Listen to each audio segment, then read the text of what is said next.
तो हम लोग आधुनिक भारतीय इतिहास कर रहे थे और आधुनिक भारतीय इतिहास में हम लोग प्रमुख आंदोलनों को कवर कर रहे थे। ठीक है, हम लोगों ने ब्रिटिश साम्राज्यवादी नीतियों को देखा है और ब्रिटिश साम्राज्यवादी नीतियों के कारण जो हमारे भारत में 19वीं शताब्दी और उसके लगभग 1764 के बाद जो प्रमुख आंदोलन हुए हैं उनको हम लोग देख रहे थे। आप देखिए जनजातीय विद्रोहों तक पहुंचे थे। जनजातीय विद्रोह में सबसे पहला 1776 का चूअर विद्रोह। ठीक है, 1776 का चूअर विद्रोह। चूअर विद्रोह किससे जुड़ा हुआ है? मिदनापुर के आदिवासियों के द्वारा इसको आयोजित किया गया था। ठीक है, नेक्स्ट है आपका 1778 का पहाड़िया विद्रोह। पहाड़िया विद्रोह के नेतृत्वकर्ता कौन है? राजा जगन्नाथ। ठीक है, नेतृत्वकर्ता राजा जगन्नाथ। क्लियर है? अब राजा जगन्नाथ तो इसके नेतृत्व करता है, इसका अपना क्षेत्र कौन सा है? ये विद्रोह कहां पर हुआ है? ये विद्रोह आपका होता है राजमहल पहाड़ियों में। ठीक है, राजमहल पहाड़ियों में।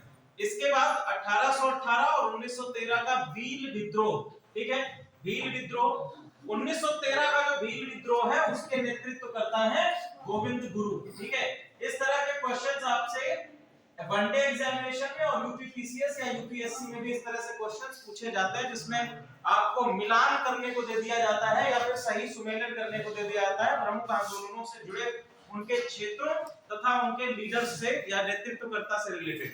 ठीक है, आगे हम लोग देखते हैं 1820 और 37 का हो और मुंडा विद्रोह। ठीक है, मुंडा विद्रोह बेसिकली हम किसको जानते हैं? बिरसा मुंडा। ठीक है, मुंडा विद्रोह के अंतर्गत बिरसा मुंडा को जानते हैं, इसके नेतृत्वकर्ता के तौर पर बिरसा मुंडा को जानते हैं। मुंडा विद्रोह जो आपको देखने को मिलेगा केवल एक नहीं देखने को मिलेगा, लगभग 1827 के बाद से हमको मुंडा जनजाति के द्वारा इस क्षेत्र में 5 विद्रोह देखने को मिलते हैं। अगर आप लोग मैप पे देखेंगे तो बेसिकली ये जो आपकी जनजाति है ये झारखंड में निवास करती है। ठीक है, झारखंड में निवास करती है। झारखंड में निवास करने वाली जो आपकी जनजातियां हैं, यहाँ पर आप अपने उसमें भी देखेंगे, जो आपका मैंने ये पीडीएफ भेजी हुई है तो आप लोग अपने फोन में देखिएगा, यहाँ पर आपको दिखाई देगा। तो एक हमको जनजाति देखने को मिलती है संथाल। ठीक है, संथाल जनजाति यहाँ पर। दूसरी आपकी मुंडा जनजाति है, मुंडा जनजाति। तीसरी है आपकी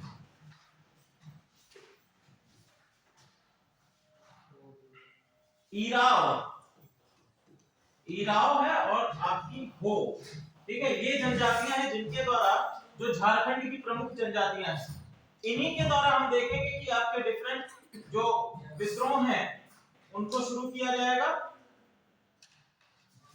कौन सा है?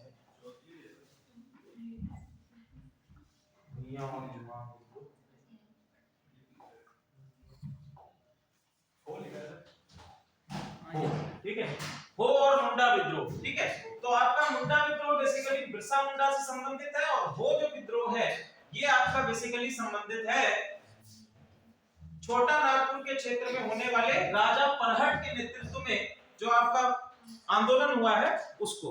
और बाद में हम लोग देखेंगे ये मुंडा विद्रोह का भी रूप ले लेता है। ठीक है, यानी छोटे छोटे आंदोलन होते हैं और अंत में जाके बिरसा मुंडा के नेतृत्व में एक बड़े आंदोलन के तौर पर आपका आंदोलन ये पनपता है। फिर 1822 और 29 का रामोसी विद्रोह, इसके नेतृत्वकर्ता कौन है? चित्तूर सिंह। ठीक है, चित्तूर सिंह इसके नेतृत्व करता है। पश्चिमी घाट के रामोसी आदिवासियों द्वारा इस क्षेत्र पर अंग्रेजों के कब्जे के खिलाफ इसको चलाया गया। ठीक है, 1829 में अगला विद्रोह देखते हैं कोली विद्रोह। कोली विद्रोह कहां पर है? कोली विद्रोह आपका गुजरात और महाराष्ट्र के क्षेत्र में आदिवासियों के द्वारा कंपनी के नियंत्रण के खिलाफ इसको चलाया गया। फिर 1832 का कोल विद्रोह। कोल विद्रोह को हम लोगों ने देखा भी था कल। ठीक है, बुद्धो बागट के द्वारा इसको नेतृत्व किया गया है छोटा नागपुर पठार के आसपास के क्षेत्रों में। ठीक है, नेक्स्ट हम लोग देखेंगे आपका 1837 से 56 का जो हमारा खोंड विद्रोह है। खोंड विद्रोह के नेतृत्वकर्ता कौन है? चक्र बिसोई। ठीक है, चक्र बिसोई इसके क्या है? नेतृत्व करता है। चक्र बिसोई इसके नेतृत्व करता है और ये बेसिकली तमिलनाडु से बंगाल के क्षेत्रों तक पहाड़ियों में निवास करने वाले आदिवासियों और जनजातीय रीति रिवाजों में हस्तक्षेप और नए करों को लागू करने के खिलाफ विद्रोह किया गया है। जो भी आप लोग विद्रोह देखते हैं, इन सभी विद्रोहों की एक समानता आपको देखने को मिलेगी कि ब्रिटिश जो साम्राज्यवादी नीतियां हैं, पहली तो वो, दूसरा हम लोगों ने जो बात करी थी कि जो इनकी भू राजस्व पॉलिसीज हैं, भू राजस्व नीतियां हैं, उनके खिलाफ, या फिर जितनी भी वन्य संबंधित जो नीतियां लाई गई, जैसे आपका 1864 का वन्य कानून,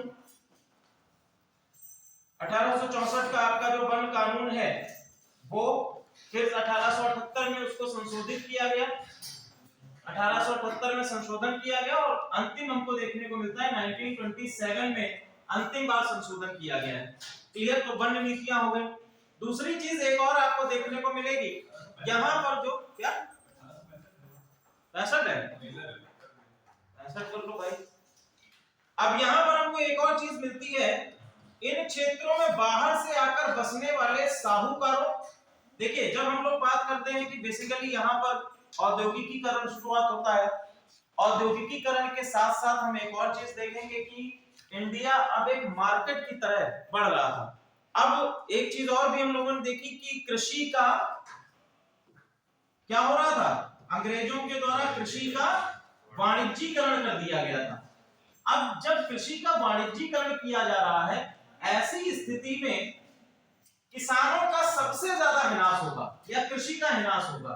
ठीक है। दूसरी स्थिति एक ये पनपी कि बाहर से आए साहूकार जो हैं, साहूकार या बेसिकली हम कह सकते हैं जो जमींदार हैं, ये जमींदार किसानों और यहाँ पर रहने वाले जो जनजातीय समूह थे उनको काफी बढ़े हुए ब्याज दर पर, ब्याज दर क्या होती थी, बड़ी होती थी, और उस ब्याज दर पर कर्ज प्रोवाइड करते थे।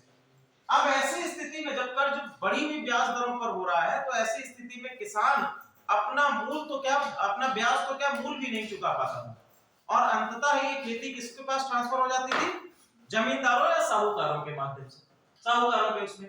और दैट इज व्हाई हम देखेंगे कि जगह जगह पर कृषकों का, जनजातीय जो आपके ग्रुप्स हैं, उनका विद्रोह शुरू होता है।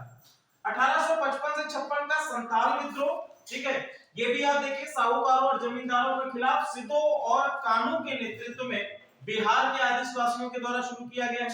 फिर 1868 का नायकड़ा आंदोलन, ठीक है, नायकड़ा आंदोलन कहां पर है, मध्य प्रदेश और गुजरात के आदिवासियों के द्वारा शुरू किया गया है। ठीक है। 1870 के दशक का खरवार विद्रोह, खरवार विद्रोह क्या है, 1870 के दशक में शुरू किया गया है। इसके द्वारा शुरू किया गया है, भगीरथ मांझी के द्वारा शुरू किया गया है। बिहार के आदिवासियों ने राजस्व बंदोबस्त गतिविधियों का विरोध किया। ठीक है। नेक्स्ट हम लोग देखेंगे भुइयां और जुआंग विद्रोह। भुइयां और जुआंग विद्रोह 1867 में इसको भी शुरू किया गया है। क्योंझर, क्योंझर उड़ीसा की जनजातियों के द्वारा इस विद्रोह को शुरू किया गया है। क्योंझर कहां पर है, उड़ीसा, ठीक है, वहां की जनजातियों ने इस विद्रोह को शुरू किया है। 1899 और 1900 का मुंडा विद्रोह, ये आपका बिरसा मुंडा के नेतृत्व में छोटा नागपुर क्षेत्र में, ठीक है। यहां पर जो आप लोग दिकू देख रहे हैं, दिकू का मतलब क्या है, ठीक है, दिकू का मतलब क्या है, बाहरी लोग, ठीक है, जो आपके आदिवासी या जनजाति लोग हैं वो बाहरी लोगों को किस नाम से बुला रहे हैं, दिकू के नाम से बुला रहे हैं। ठीक है। कहीं अगर इस तरीके का क्वेश्चन बनता है कि दिकू का अर्थ क्या है, तो ऐसी स्थिति में आप सिंपल लिखेंगे कि दिकू का अर्थ है बाहरी लोग। ठीक है। 1800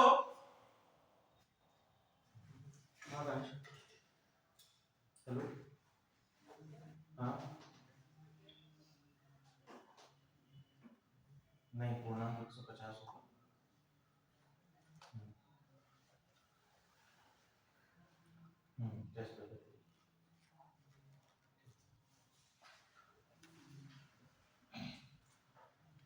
नेक्स्ट है आपका 1879 टू 80 कोया विद्रोह। कोया विद्रोह टोमा सोरा और राजा अनंतयार के नेतृत्व में इसको शुरू किया गया है। कहां पर है ये, गोदावरी क्षेत्र के आदिवासियों के द्वारा इसको शुरू किया गया है। ठीक है। कोया विद्रोह कौन नेतृत्व करता है, टोमा सोरा और राजा अनंतयार। क्लियर।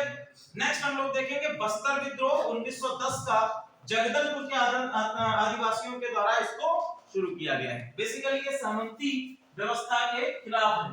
नेक्स्ट आपका ताना भगत आंदोलन 1914 1919 तक ये चला है। ताना भगत आंदोलन किसके द्वारा शुरू किया गया है? यात्रा भगत और बलराम भगत, यात्रा भगत और बलराम भगत के नेतृत्व में छोटा नागपुर के आदिवासियों ने बाहरी लोगों के हस्तक्षेप के खिलाफ विद्रोह कर दिया। ये आपका ताना भगत आंदोलन है। नेक्स्ट है आपका 1921 से 1922 तक का चेंचस विद्रोह। ठीक है, चेंचस विद्रोह के नेतृत्वकर्ता कौन है? के हनुमंतु।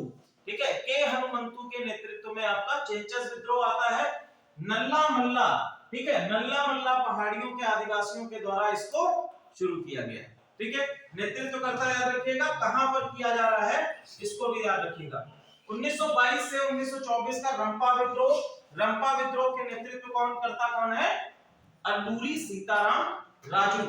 ठीक है, अल्लूरी सीताराम राजू के द्वारा रंपा विद्रोह की शुरुआत की गई है। रंपा विद्रोह किसके द्वारा शुरू किया गया है? अल्लूरी सीताराम राजू के द्वारा। ठीक है,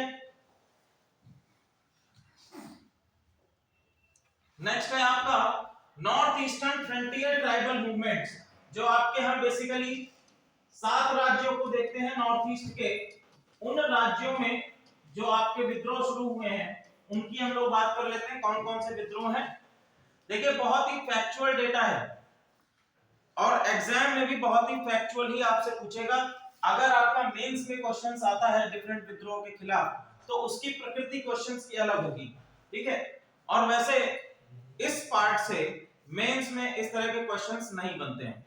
मतलब पर्टिकुलर एक क्वेश्चन अगर आपका बनेगा भी तो इस तरह से पूछ लेगा, प्रमुख जनजातियों के विद्रोह का उदाहरण देते हुए, या पर्टिकुलर मान लीजिए मुंडा से ही पूछ लीजिए, मुंडा विद्रोह से पूछ लीजिए कि मुंडा विद्रोह का उदाहरण लेते हुए तत्कालीन समय के सभी, ये तत्कालीन समय की क्या कह सकते हैं कि पृष्ठभूमि को ध्यान में रखते हुए आप उस पर्टिकुलर मूवमेंट की दशा को निर्धारित कीजिए या उसके विषय में बताइए। ठीक है, तो उसमें फिर आप सारी नीतियों को लेते हुए, ब्रिटिश साम्राज्य की नीतियों को लेते हुए उसको फिर एडजस्ट आपको करना होगा। लेकिन प्रीलिम्स तक अगर सीमित है तो प्रीलिम्स में आपसे केवल और केवल 3 चीजें पूछी जाती हैं कि एक आपका विद्रोह, विद्रोह का नाम आपको ऑलरेडी दे रखा होगा, उसका नेतृत्वकर्ता आपसे पूछ लेगा। ठीक है, उसका नेतृत्वकर्ता पूछ लेगा। दूसरा, उस पर्टिकुलर विद्रोह का क्षेत्र पूछ लेगा। ठीक है, अब इसमें क्वेश्चंस आपके बनाता कैसे है आयोग? अब मान लीजिए कि इसने एक लिस्ट दे दी ए और दूसरी लिस्ट दे दी बी, और यहां पे कह दिया कि ए में लिख दिया इसने नागा, नागा विद्रोह, और नागा विद्रोह के सामने इसने लिख दिया मेघालय। ठीक है, दूसरी जगह इसने दूसरा बना दिया कि यहां पर लिख दिया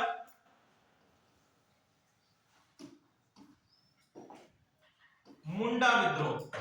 ठीक है, मुंडा विद्रोह, और मुंडा विद्रोह की जगह इसने लिख दिया झारखंड। ठीक है, तीसरा इसने लिख दिया रामोसी विद्रोह, और रामोसी विद्रोह की जगह इसने लिख दिया मद्रास। ठीक है, ये आपका हो गया विद्रोह और ये आपका हो गया क्षेत्र। ठीक है, ये आपका विद्रोह और दूसरी जगह आपका क्षेत्र। चौथी जगह पे इसने लिख दिया खोंड विद्रोह। ठीक है, और खोंड विद्रोह को बता दिया तमिलनाडु। ये तो सही हो जाएगा। खोंड विद्रोह को बता दिया बिहार। अब बताइए, अब इसमें से पूछ लिया कि निम्न में से कौन सा सुमेलन सही है। ये पूछ लिया इसने कि निम्न में से कौन सा सुमेलन सही है, बताओ इसमें से कौन सा सुमेलन सही है? मुंडा। ठीक है, तो हमारा हम कहेंगे कि ये दूसरा जो है मुंडा झारखंड, ये हमारा सुमेलन क्या है? सही है।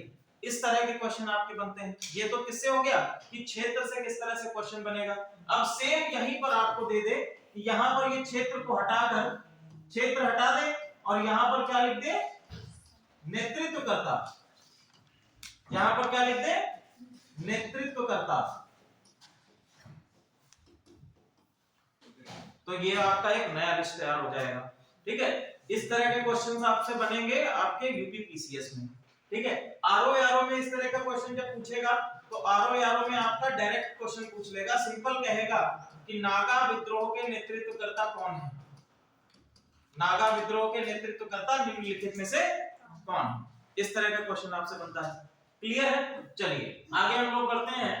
1828 से 1833 का अहोम का विद्रोह बेसिकली असम में बर्मी युद्ध के बाद अपने क्षेत्र को छोड़ने के अंग्रेजों के वादे को पूरा ना करने के खिलाफ ये किया गया। ठीक है, नेक्स्ट आपका है 1830 के दशक में खासी विद्रोह। आप लोग 3 पहाड़ियां जाते हैं, गारो, खासी और जयंतिया। ठीक है, यहाँ पर रहने वाली ट्राइब्स के नाम पर ये पहाड़ियों के नाम है। ठीक है, तीरथ सिंह के नेतृत्व में आपका खासी विद्रोह। खासी विद्रोह अगर पूछा जाएगा किसके नेतृत्व में है? तीरथ सिंह के नेतृत्व में है। ठीक है, तीरथ सिंह के नेतृत्व में। नेक्स्ट 1830 के दशक में सिंह फोर्स का विद्रोह। ठीक है, सिंह फोर्स कहां पर है? असम में है। ठीक है, असम में आपका सिंह फोर्स विद्रोह है। अंग्रेजों द्वारा उनके क्षेत्र पर कब्जे के खिलाफ ये विद्रोह शुरू किया गया था। ठीक है, 1917 से 1919 का कुकीज का विद्रोह। ठीक है, कुकी कहां की ट्राइब है? पंजाब की, मणिपुर की ट्राइब है। इतना बड़ा इशू चल रहा है। ठीक है, मणिपुर में 3 ट्राइब्स आपकी जो है वो प्रमुखता है। मणिपुर की दूसरी ट्राइब आपकी कौन सी है? ठीक है, मैती आपकी ट्राइब जो है, इसको कई तरह से लिखा जाएगा, ऐसे भी लिखा जाता है, कोई इस तरह से मैती लिखता है, कोई आपको कहीं कहीं पर मैती लिखा हुआ मिलेगा, लेकिन मैती ट्राइब आपकी है। मैती ट्राइब, दूसरी आपकी कुकी ट्राइब, और तीसरी आपकी यहीं पर मणिपुर में हमको मिलती है नागा ट्राइब भी यहीं पर मिलती है। ठीक है, तो कुकीज के विद्रोह में मणिपुर में विश्व युद्ध के दौरान श्रमिकों की भर्ती की ब्रिटिश नीतियों के खिलाफ ये आंदोलन शुरू किया गया है। नेक्स्ट आपका है जेलियांगसांग आंदोलन। जेलियांगसांग आंदोलन ये भी किससे संबंधित है? मणिपुर की जनजातियों द्वारा इसको शुरू किया गया है। बेसिकली कुकी हिंसा के दौरान उनकी रक्षा करने में अंग्रेजों की विफलता के खिलाफ शुरू किया गया है। अच्छा ये बताइए कि मैती और कुकी में सर्वाधिक जनसंख्या किसकी है मणिपुर में? मैती पॉपुलेशन ज्यादा है या कुकी पॉपुलेशन ज्यादा है? ठीक है, तो मैती की पॉपुलेशन क्या है? मैती की पॉपुलेशन कुकी पॉपुलेशन से ज्यादा है। ठीक है, लेकिन रहने के लिए स्थान सबसे ज्यादा किसके पास है? कुकी के पास है, और यही आपका मणिपुर का हिंसा का बेसिक रीजन है। क्लियर है? चलिए 1905 से 1931 का नागा आंदोलन। ठीक है, जादो नांग के नेतृत्व में इसको शुरू किया गया है। जादो नांग के नेतृत्व में इसको शुरू किया गया है नागा आंदोलन को। ठीक है, मणिपुर के आदिवासियों के द्वारा शुरू किया गया है। ठीक है, नेक्स्ट ये तो आपके, अब देखिए ये मैप आप लोगों के लिए बहुत ही इंपॉर्टेंट है। ठीक है, बहुत ही इंपॉर्टेंट मैप है ये आप लोगों के लिए। इसमें जिस भी राज्य की जो ट्राइब्स हैं, कौन सी ट्राइब्स किस राज्य में निवास कर रही हैं, उसका यहाँ पर आपको मैप है ये। ठीक है, और इनसे रिलेटेड पर्टिकुलर क्वेश्चन आपसे पूछा ही जाता है। हर एक वनडे एग्जामिनेशन हो गया या फिर जितने आपके यूपीएससी हो गया या यूपीपीसीएस हो गया, इन एग्जाम्स में इससे रिलेटेड आपसे पूछा ही जाता है। ठीक है, जैसे अगर हम लोग कश्मीर की बात करें तो कश्मीर में आपको एक सबसे पहली जनजाति दिखाई दे रही है बकरवाल। ठीक है, बकरवाल, इसको पूरा नाम बोला जाता है गुज्जर बकरवाल। और इनसे रिलेटेड एक क्वेश्चन भी आ चुका है आपका पीसीएस में कि जम्मू कश्मीर की किस जनजाति को इंडियन आर्मी की आंखें और कान कहा जाता है? ठीक है, इस तरह से क्वेश्चन पूछा जा चुका है कि किस जनजाति को इंडियन आर्मी की, भारतीय सेना की आंखें और कान कहा जाता है। तो ये कौन सी जनजाति है? गुज्जर बकरवाल है। ठीक है, गुज्जर बकरवाल जनजाति इसको कहा जाता है। क्यों कहा जाता है? क्योंकि जब आपके सर्दी के दिन आते हैं, सर्दियों के दिनों में आप देखेंगे कि यहां पर हमारी कौन सी सियाचिन, यहां पर सियाचिन ग्लेशियर पर हमारी इंपॉर्टेंट एक पोस्ट है। ठीक है, तो यहाँ के आगे का जितना भी क्षेत्र है वो पूरा क्षेत्र क्या हो जाता है? बर्फ से ढक जाता है। और जब ये बर्फ से ढकता है तो हर साल के रास्ते क्या हो जाते हैं, बदल जाते हैं। ऐसे में भारतीय सेना अब तो खैर यहाँ तक मोटरेबल रोड और ये सारी चीजें हो चुकी हैं, लेकिन पहले क्या होता था, ये जनजातियां बेसिकली अपने पशुओं को चराने के लिए यहाँ पर जाती थी और ये दुर्गम रास्तों की भी जांच रखती थी।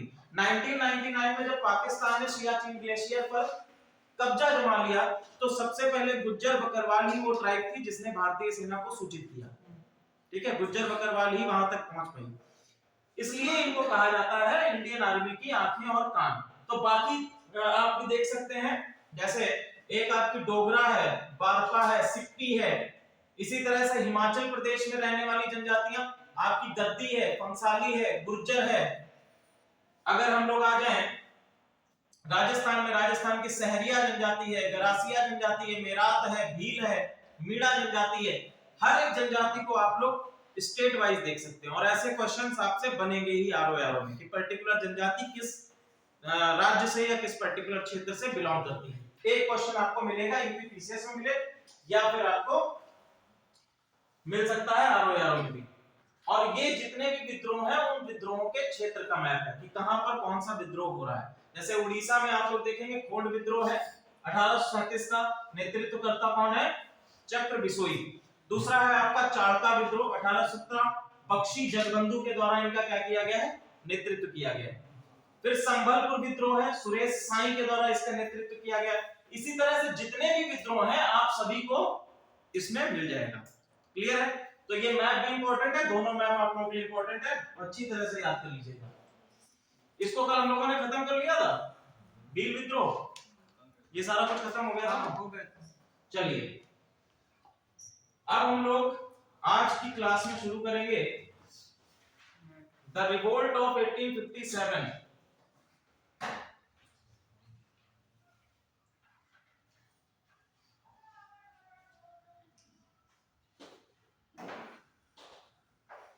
द रिवोल्ट ऑफ 1857, 1857 की क्रांति। ठीक है,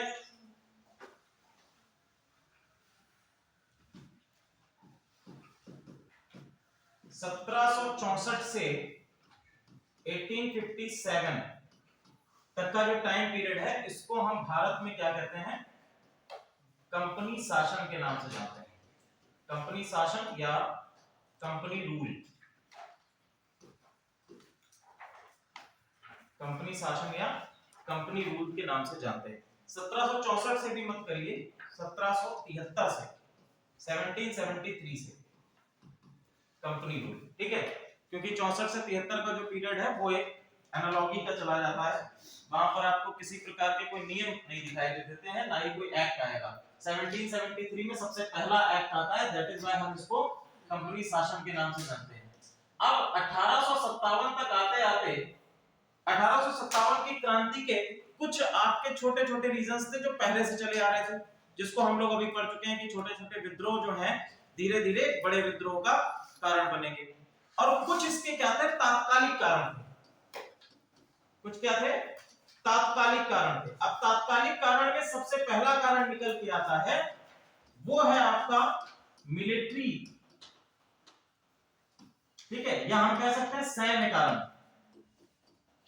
सैन्य कारण में क्या था कि हमने ये देखा कि मेरठ में जो आपकी बटालियन थी, मेरठ का जो कैंट एरिया था, वहां पर इस तरह की खबर फैली कि जो उनको कारतूस दिए जा रहे हैं, ठीक है, जो कारतूस उनको दिए जा रहे हैं उस पर गोमांस की चर्बी का इस्तेमाल किया जा रहा है। ठीक है, और साथ ही साथ आपके अन्य पशुओं की चर्बी का इस्तेमाल भी किया जा रहा है। तो ये एक आपका धार्मिक कारण बना।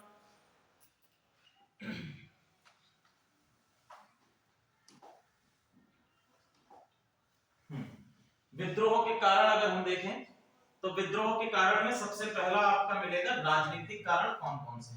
ठीक है, राजनीतिक कारण में सबसे पहला अंग्रेजों का विस्तारवादी नीति।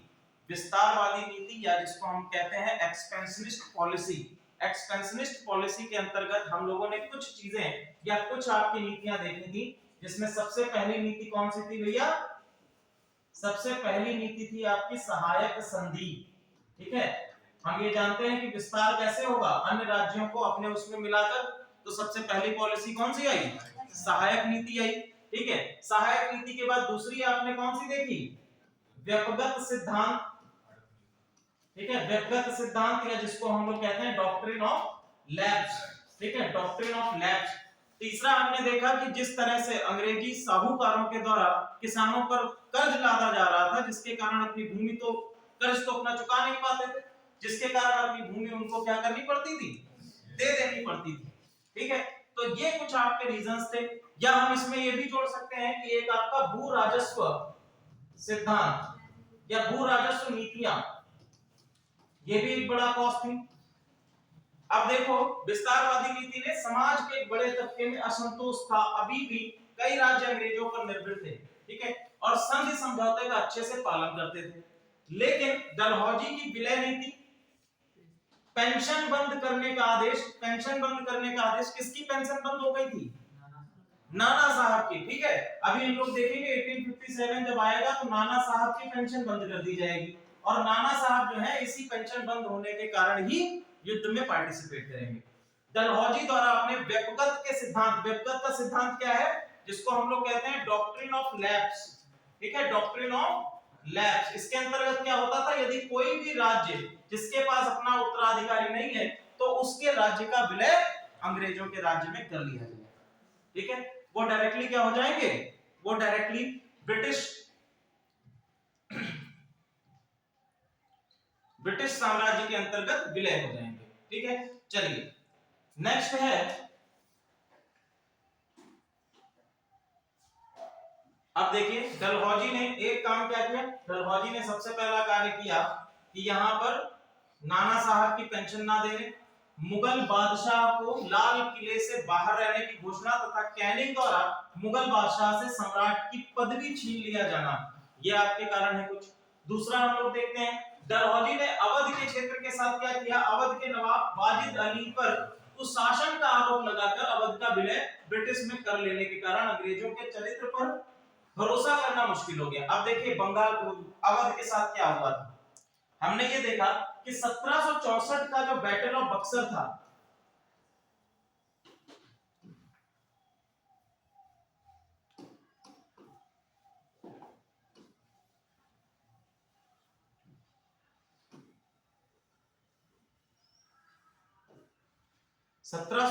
में बंगाल का क्षेत्र ये है, मान लीजिए ये बंगाल है, क्लियर। यहां पर कौन सा क्षेत्र है,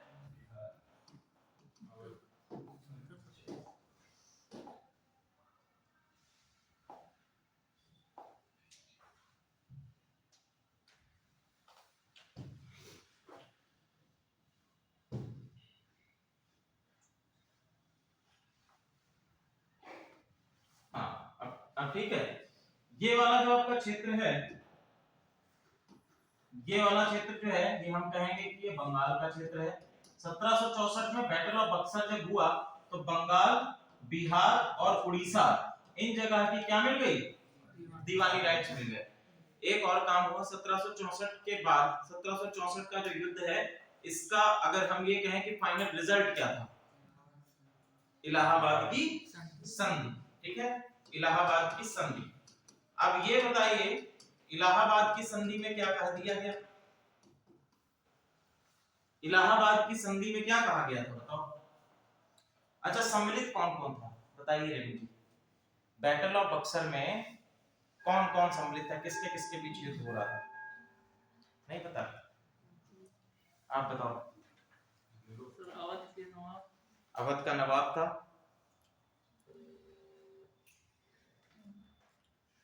पापी गर्लफ्रेंड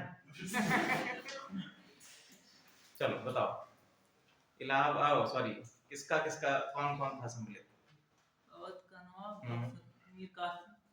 मीर कासिम, तीसरा कौन था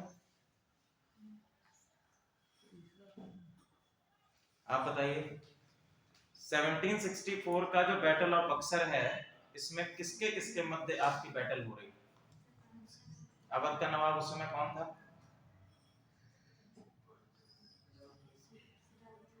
ठीक है, बंगाल में कौन था, चलो मैं ही बता देता हूं, 1764 में बैटल ऑफ बक्सर जब हुआ तो बैटल ऑफ बक्सर में एक तरफ आपके क्या थे, तीन लोगों का एक ट्रायंगुलर यूनिटी बनी हुई थी, जिसमें एक तरफ आपका था बंगाल, नवाब ऑफ बंगाल कौन था,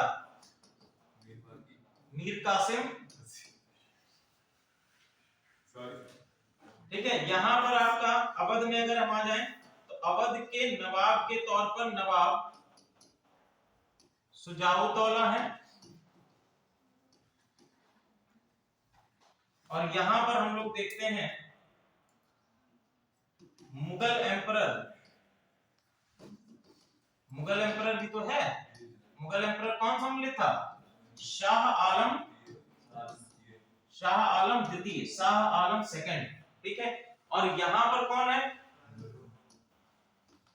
versus east India company, east India company की तरफ से कौन है, रॉबर्ट क्लाइव है, ठीक है, रॉबर्ट क्लाइव। ये आपका युद्ध है 1764 का।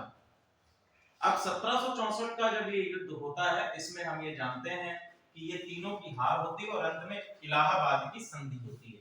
अब इलाहाबाद की संधि के अंतर्गत ये कहा गया कि कड़ा और मानिकपुर और इलाहाबाद के जो क्षेत्र हैं वो किसको दे दिए जाएंगे, शाह आलम को दे दिए जाएंगे, ठीक है। दूसरी चीज इन्होंने क्या कही कि शाह आलम जो है, जो अभी तक कहां पर बैठा हुआ था, दिल्ली के क्षेत्र में, दिल्ली के क्षेत्र में बैठा हुआ था। मैंने ये कहानी आप लोगों को समझाई भी थी कि क्यों इसको जो है यहां से बुलाकर कहां बिठा दिया गया, इलाहाबाद में बिठा दिया गया। 1764 में तो ये किया गया था, ठीक है। 1764 में जो आपका रूलर है, या हम कह सकते हैं कि मुगल एम्परर है, उससे कहा गया तुम दिल्ली में ना रहो, लाल किला छोड़ के कहां आ जाओ, इलाहाबाद के क्षेत्र में आ जाओ, ठीक है।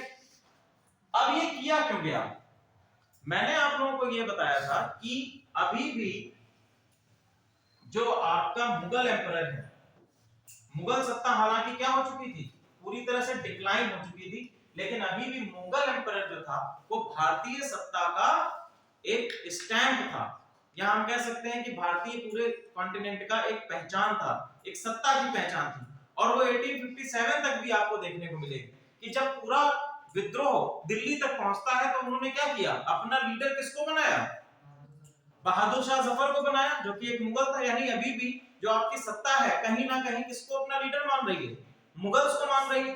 अब यहां पर जो है अंग्रेजों की स्थिति केवल और केवल इन क्षेत्रों में अभी मजबूत हुई है, और यहां से बैठे अफगानी जो किसी भी समय मुगल सत्ता के पतन का वेट कर रहे थे और डायरेक्टली आक्रमण करके क्या कर सकते थे, दिल्ली पर आक्रमण करके इसको मार सकते थे, शाह आलम द्वितीय को। और अगर ये हो जाता तो कहीं ना कहीं सिनेरियो क्या होता, चेंज हो जाता, फिर जीत किसकी होती, अफगानों की हो जाती। और ऐसी स्थिति में अंग्रेज अपने आप को कमजोर मान लेते, क्योंकि अगर डिफीट जो कर देता है यहां पर आके, शाह आलम द्वितीय को जो डिफीट कर देता, तो ऐसा एक कंडीशन आ जाती कि अंग्रेज, फिर हम कह सकते हैं भारतीय जनता है वो कहीं ना कहीं उनको अपना लीडर मानने लगती। अब इन्होंने क्या किया, इसको इलाहाबाद बुला लिया और इसको पूरी स्वायत्तता दे दी, किसको, अवध को। अवध से कहा आप जैसी स्थिति में है वैसी स्थिति में ही रहिए, हम आपके साथ क्या करेंगे, एक सहायक संधि करेंगे। आप अपनी सेना रख सकते हैं, आप अपनी सभी जिस तरीके से रेवेन्यू आप चला रहे हैं उसी तरीके से चलाते रहिए। तो इन्होंने जो अवध है, अवध को क्या बना दिया, एक बफर जोन बना दिया। क्या बना दिया, एक बफर जोन बना दिया। यदि किसी भी प्रकार से बाह्य आक्रमण होंगे इस साइड से, तब भी आपका जो बंगाल का क्षेत्र है वो क्या रहेगा, सुरक्षित रहेगा। सबसे पहले कौन इससे प्रभावित होगा, अवध प्रभावित होगा।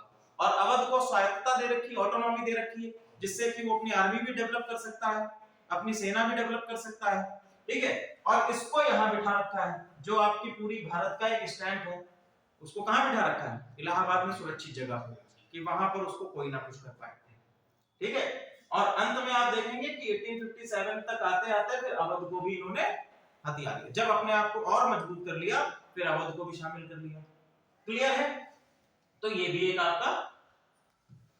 नेक्स्ट आप लोग देखेंगे अफगान युद्ध 1838 से 1842 में, दोनों सिख युद्ध। ये देखिए दोनों, ये आप देख रहे हैं अफगान इधर से कब आ रहे हैं, 1838 1842 में, ठीक है।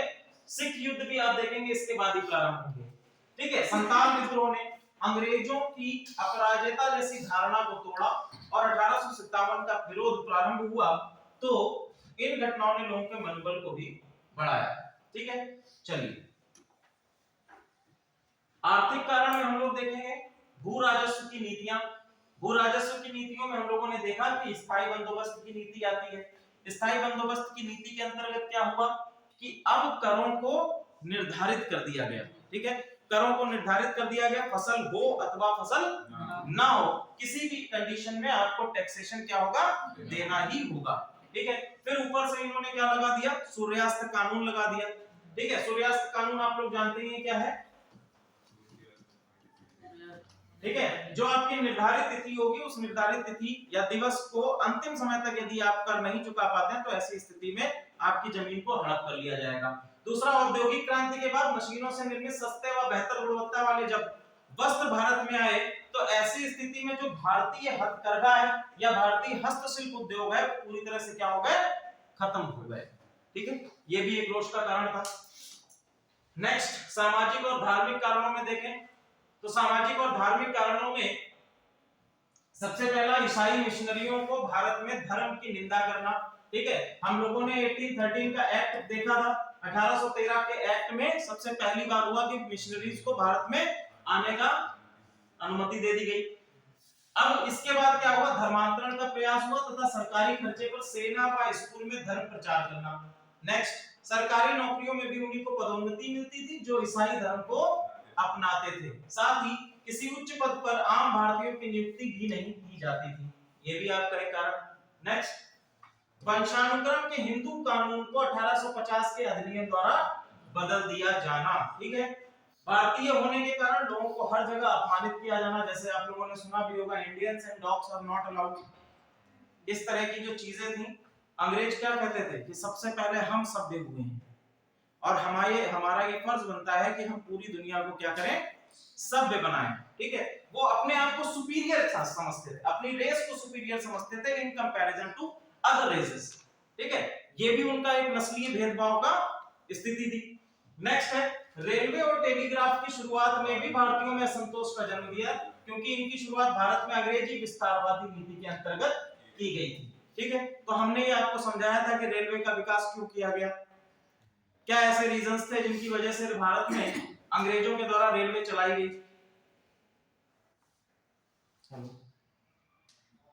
क्लास ले रहा हूं, ठीक है।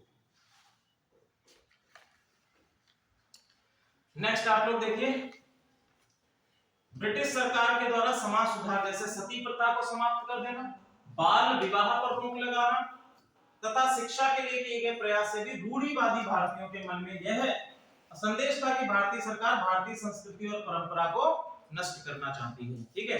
तो अभी हम लोग देखेंगे कि कौन कौन से ऐसे कानून हैं जिनको नष्ट किया गया, कौन कौन सी ऐसी हमारी संस्कृतियां हैं, जैसे आपका सती प्रथा है। सती प्रथा किसके द्वारा समाप्त करवाई गई है, राजा राम मोहन राय के द्वारा, ठीक है। किसकी सहायता से, उस समय गवर्नर कौन था, लॉर्ड विलियम बेंटिक, ठीक है, विलियम बेंटिक है।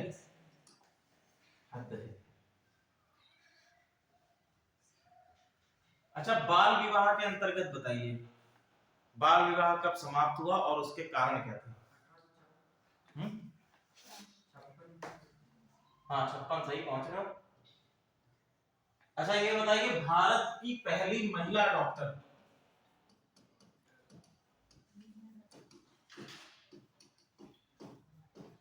पहली महिला डॉक्टर, इनका नाम क्या था।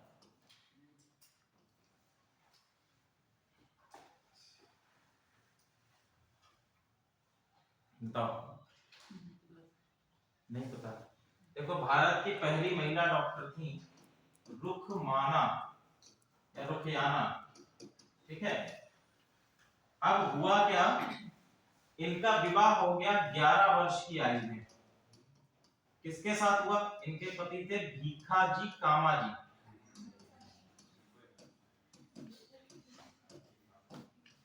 भीखाजी कामाजी के साथ इनका, ये उस समय 11 वर्ष की थी और भीखाजी कामाजी 19 वर्ष के थे। इनका विवाह हो गया। अब इन्होंने जो है विवाह होने के बाद कहा कि हम अपने पति के घर कभी नहीं जाएंगे, ठीक है। तो ऐसी स्थिति में ये बात कहां पर पहुंची, उस समय जो आपके कोर्ट हुआ करते थे, कोर्ट में पहुंची। वहां पर ये बात कही गई कि भैया अब आपका विवाह हो चुका है, आप जो है अपने जाइए। अंत में हम देखेंगे 1856 का जो अधिनियम आया उसमें ये बात कही गई कि चूंकि जिस समय विवाह हुआ उस समय पर इनकी आयु कम थी, तो ऐसी स्थिति में इनको ये पहले कह दिया गया, कोर्ट ने ये आदेश दिया कि या तो अपने पति के घर जाइए या तो आपको 6 माह का कारावास दिया जाता है, ठीक है। 6 माह की जेल आपको जाना होगा या तो आप अपने पति के घर जाइए। तो इन्होंने कहा कि 6 माह से कारावास पे मैं चली जाऊंगी। उधर एलिजाबेथ बैठी थी, उन्होंने ये बात पता चल गई, बोली ऐसा करो इसको चेंज करो। तो उन्होंने 1856 में एक अधिनियम लाया जिसके अंतर्गत आयु कितनी कर दी गई, 14 वर्ष। कितनी आयु कर दी गई, 14 वर्ष बालिकाओं के लिए और 18 वर्ष कर दी गई किसके लिए, बालक। यानी अगर विवाह आपको करना है तो आयु कितनी होनी चाहिए, बालकों की 18 वर्ष होनी चाहिए और बालिका की 14 वर्ष होनी चाहिए। बाद में इसको 21 वर्ष से लड़कों के लिए 21 वर्ष कर दिया गया और लड़कियों के लिए 18 वर्ष कर दिया गया। चलिए दूसरा आप लोग देखेंगे सैनिक कारण। सैनिक कारण में हम लोगों ने पहले ही देखा था कि सैनिकों में सर्वाधिक जो है जो पदोन्नति दी जा रही है वो किसको दी जाती थी, पदोन्नति अंग्रेजों को दी जा रही है इन कंपैरिजन टू जो आपके भारतीय सैनिक हैं। भारतीय सैनिकों की अपेक्षा किसको पदोन्नति दी जाती है, अंग्रेजों को, अंग्रेजों को पदोन्नति दी जा रही है। दूसरा आप लोग देखेंगे 1857 के पूर्व सैनिक विद्रोह के रूप में देखा जा सकता है। 1857 के पूर्व एक और विद्रोह होता है, एक तो हमारी सेपॉय म्यूटिनी होगी, एक और आपको टर्म मिलता है व्हाइट म्यूटिनी। व्हाइट म्यूटिनी क्या है,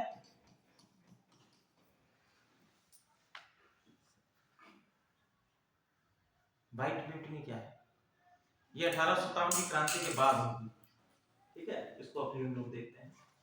1806 का वेल्लोर का विद्रोह, 1824 में बैरकपुर में विद्रोह, ठीक है, और 1764 में बंगाल में विद्रोह। एक आपका ये हो गया।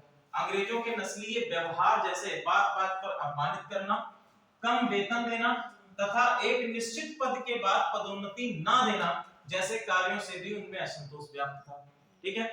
सूबेदार के पद के बाद किसी प्रकार की पदोन्नति भारतीयों को नहीं मिलती थी और भर्ती किस पे होती थी,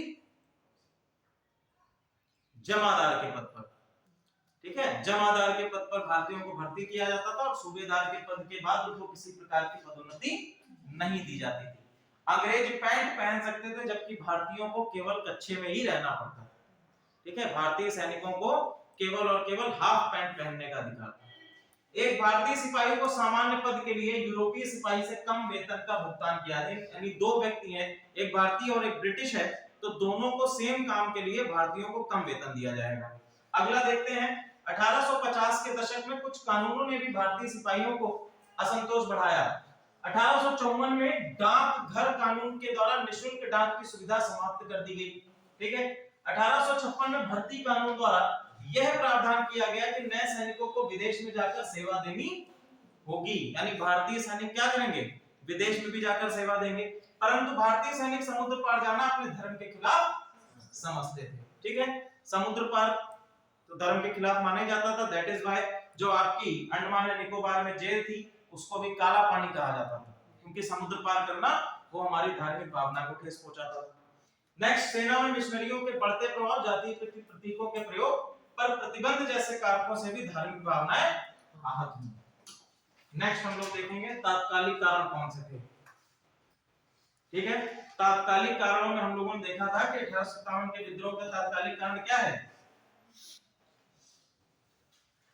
क्या है रेणु जी, 1857 के विद्रोह का तात्कालिक कारण क्या था,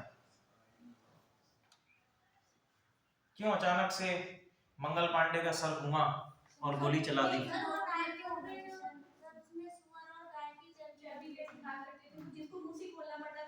जी, तो पहले क्या होता था, पहले जो एनफील्ड राइफल होती थी उसमें कारतूस नहीं पड़ता था, ठीक है, उसमें कारतूस नहीं पड़ता था, उसमें एक गोली, एक छर्रा होता था इस प्रकार का गोल गोल, पहले तो उसको अंदर पहले बारूद को डाला जाता था, कारतूस को छील कर, और कारतूस किससे छीलना पड़ता था, मुंह से, और उसमें लगा दी गई थी जाफरों की चर्बी।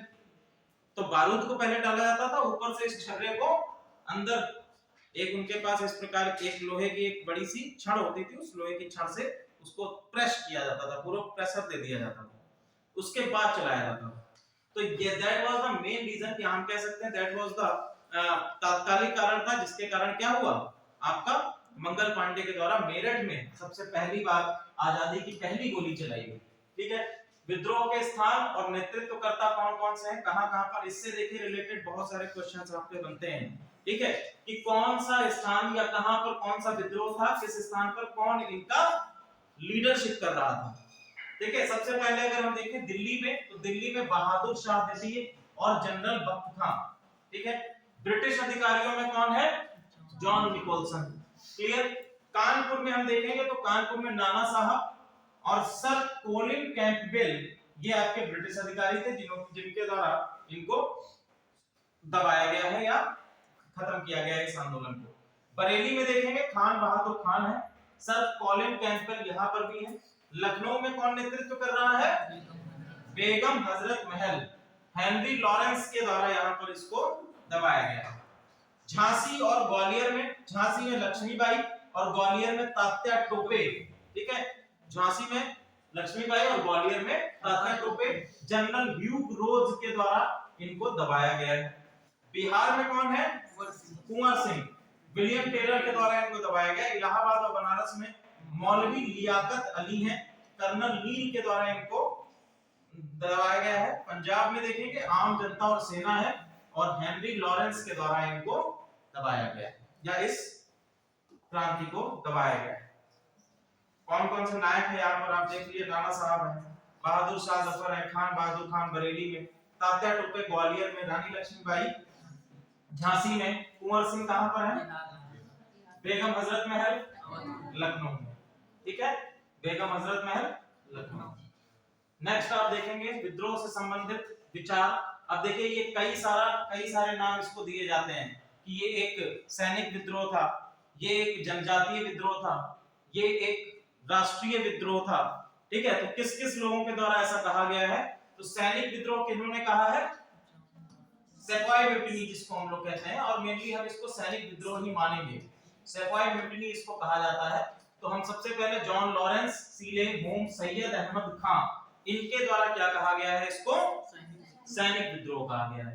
राष्ट्रीय विद्रोह किसने कहा है, अशोक मेहता और डिसरेली ने कहा है। प्रथम स्वतंत्रता संग्राम किसने कहा है, वीडी सावरकर के द्वारा इसको प्रथम स्वतंत्रता संग्राम कहा गया या आजादी की पहली लड़ाई कहा गया है। ना तो प्रथम, ना ही स्वतंत्रता संग्राम, ना ही राष्ट्रीय विद्रोह, आरसी मजूमदार ने कहा। ठीक है, सभ्यता और बर्बरता के बीच संघर्ष, होम्स ने कहा। ये सारे इतिहासकारों के नाम है या संबंधित आपके जो विचारक हैं उनके नाम है। हिंदू मुस्लिम षड्यंत्र, ये आउट्रॉम बट टेलर के द्वारा कहा गया है। ठीक है, अब आप लोगों के विचार पे एक एक चीज को हम लोग देखते हैं। सबसे पहले हम लोग बात करते हैं कि सैनिक विद्रोह, क्या हम इसको सैनिक विद्रोह कह सकते हैं। 1857 की क्रांति का एनालिसिस करते हैं, उसको चीरते फाड़ते हैं। ठीक है, तो शुरू करें, चलो। तो हम लोग सबसे पहले लेके चलते हैं कि ये एक सैनिक विद्रोह था, एक सिपाही म्यूटिनी थी। तो किन आधारों पर हम कह सकते हैं कि एक सैन्य विद्रोह था। सर उनका प्रमोशन नहीं किया जाता था। और कोई बताइए। मान लीजिए कि आपका ये मेंस का क्वेश्चन आ गया, मेंस में आपसे पूछ लिया गया कि 1857 की क्रांति एक सैन्य विद्रोह है। ठीक है, तर्क दीजिए या क्रिटिकली एनालाइज करने को आ गया, तो उस समय पर आप कैसे कहेंगे कि सैन्य विद्रोह क्यों। कारतूस में गाय और सूअर की चर्बी काफी रोष का एक कारण था। हाँ बताइए। इसमें जो सैनिक विद्रोह में अगर हम देखें, जो इतिहासकार के अनुसार ये है कि उन्होंने बताया कि जो विद्रोह का जो स्टार्टिंग है वो सैन्य मतलब मिलिट्री से हुई है। जैसे मंगल पांडे है या इधर मेरठ से जो स्टार्टिंग हुई है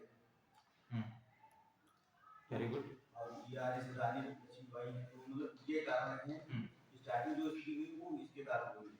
अब देखिए, अगर इस तरह का क्वेश्चन हम लोग करते हैं तो सबसे पहले हम कहेंगे कि ये सैन्य विद्रोह है। सैन्य विद्रोह होने का कारण क्या है, या हम लोगों ने कारण क्या लिया? तो यदि हम देखें तो सबसे पहले हमको विद्रोह देखने को मिलता है बैरकपुर का विद्रोह। बैरकपुर का विद्रोह। दूसरा हमको एक देखने को मिलता है इसमें वेल्लोर का विद्रोह। आपको देखिए, जब आप आंसर कर रहे होंगे तो आंसर में आपको जितने भी सैन्य विद्रोह हैं उन सभी का हवाला देना होगा कि भैया ये विद्रोह क्या है, धीरे धीरे उपज रहे थे। फिर आप आ जाएंगे कि ये विद्रोह हुए, विद्रोह क्यों हुए, क्या कारण थे, तो आप लोग बताएंगे कि भैया देखो कि यहाँ पर सेम अगर आपकी पोस्ट है उसके लिए भी क्या दिया जा रहा था, कम वेतन दिया जा रहा था भारतीयों को पदोन्नति नहीं दी जा रही थी। या जैसे ही हम तत्कालिक कारण पर जाते हैं तो वैसे ही हमको मिल जाता है कि मेरठ का इंसिडेंट मिल जाता है। मेरठ में कौन नेतृत्व कर रहा है? कदम सिंह। पहली गोली किसके द्वारा चलाई गई? मंगल पांडे के द्वारा पहली गोली चलाई गई। ठीक है, पहली गोली किसके द्वारा चलाई गई? मंगल पांडे के द्वारा चलाई गई। कारण आप लोगों को पता है। ठीक है, तो ये सभी कारण रहेंगे जिसके द्वारा हम कह सकते हैं कि एक सैन्य विद्रोह था। लेकिन अगर आप इसको क्रिटिकली एनालाइज कर रहे हैं तो कहीं ना कहीं आप आंसर में ये भी लिख दीजिए कि ये पूर्ण रूप से सैन्य, पूर्ण रूप से क्या है, सैन्य नहीं है। पूर्ण रूप से सैन्य विद्रोह नहीं है, क्योंकि सैन्य विद्रोह का, या हम कह सकते हैं कि अगर हम इसकी पूरी परिदशा को देखें तो सैन्य विद्रोह हमको केवल और केवल इसके तात्कालिक कारणों से ही लगता है। ठीक है, यदि हम इसके स्वरूप को देखें या हम इसके विस्तार को देखें तो विस्तार में आप पाएंगे कि मेरठ का जो छावनी है केवल वही सैन्य उसमें शामिल है। बाकी अगर आप देखेंगे कि ग्वालियर में जो चल रहा है, ग्वालियर है, अवध है, बंगाल का क्षेत्र है, झांसी का क्षेत्र है, यहां पर सबके ही अपने अपने क्या है, या कानपुर का क्षेत्र है, ये सैन्य कारणों से इसमें सम्मिलित नहीं हुए। ये सभी जो रीजंस थे वो क्या हैं, ये सभी जो आपके क्षेत्रीय प्रांत हैं, ये किस कारणों से, सैन्य कारणों से तो नहीं। इनके अलग अलग कारण हैं, किसी की पेंशन रोक दी गई है, किसी का राज्य हड़प किया जा रहा है। ठीक है, दूसरा हम लोग इसमें देखते हैं कि एक राष्ट्रीय विद्रोह है, तो राष्ट्रीय विद्रोह तो आप कहीं से भी नहीं देखेंगे, क्योंकि केवल और केवल आपका उत्तर भारत ही इसमें क्या है, सम्मिलित हुआ है, जबकि दक्षिण भारत ये सम्मिलित नहीं है। प्रथम स्वतंत्रता संग्राम है, प्रथम स्वतंत्रता संग्राम है, नहीं है। ठीक है, आजादी की पहली लड़ाई भी नहीं, क्योंकि उस समय आजादी का कोई कंसेप्ट ही नहीं था। अगर हम देखें तो यहां पर एक कंसेप्ट आता है राष्ट्रवाद का, नेशनलिज्म। तो नेशनलिज्म जैसी भावना अभी है क्या? ये हम कह सकते हैं 1857 में जो क्रांति है या क्रांति का गुट है पूरा, उनके अंदर नेशनलिज्म की भावना है। यहां तक कि अगर हम देखें तो 1857 की जो क्रांति है वो पूरी तरह से प्लान भी नहीं की गई थी, उसकी कोई योजनाबद्ध तरीके से बनाया ही नहीं गया था। हम लोग जल्दी में दिल्ली पहुंचे और दिल्ली पहुंच के एक बूढ़े राजा को अपना नेतृत्व दे दिया, लीडरशिप दे दी। तो ऐसी स्थिति में इस पर्टिकुलर क्रांति का दमन होना ही था। ठीक है, प्रथम स्वतंत्रता संग्राम नहीं है, क्योंकि एक आजाद मुल्क, एक आजाद राष्ट्र की भावना नहीं है। कोई भी क्रांतिकारी ये नहीं कह रहा था कि हमें स्वतंत्रता चाहिए, अंग्रेजों को भारत से बाहर निकाला जाना चाहिए, कोई ये नहीं कह रहा था।